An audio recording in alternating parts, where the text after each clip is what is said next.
l'intérieur du bateau, du M34, qui est assez petit, hein, puisque c'est quand même, ça reste un bateau qui fait 10,50 m.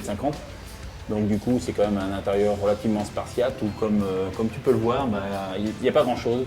Hein, c'est un bateau de course, donc avec le minimum de choses. Devant, après le plus petit, ici on est au milieu du bateau, où il y a la quille du bateau est le plus petit, hein, parce qu'on voit une grosse pièce là, avec la quille dessous. La plage avant du bateau, c'est là où en course on affale le spi, que l'on voit là, il y a une espèce de petit trou dans le pont du bateau, qui est un hublot par lequel on va affaler le spi. Le spi, il y a une personne qui va venir à l'intérieur du bateau pour affaler le spi, pour qu'il rentre le plus vite possible du bateau. Et ensuite, le spi reste à l'avant du bateau.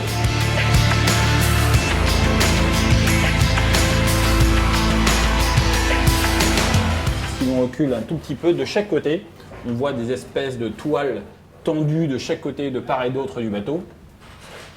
Ce sont des toiles qui sont faites pour mettre du matériel de l'autre côté, pour aider à la stabilité du bateau. On sait que sur ce genre de bateau, le rappel, ce qu'on appelle le rappel est primordial. Le rappel, c'est quoi? C'est mettre un maximum de monde au vent du bateau pour que le bateau gîte moins.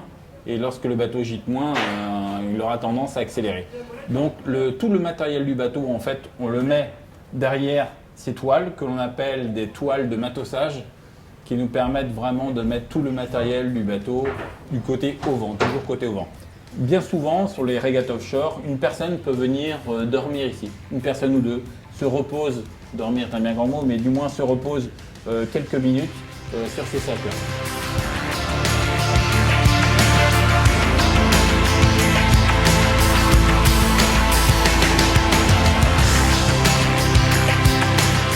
Même si le navigateur fait sa nave de l'extérieur via une tablette Wi-Fi, la centrale de navigation est à l'intérieur du bateau. Elle est juste derrière le compartiment moteur, un endroit qui est celui qui est le plus protégé dans le bateau, qui permet de ne pas avoir d'eau, etc., pour pas qu'on ait de problème évidemment d'électricité.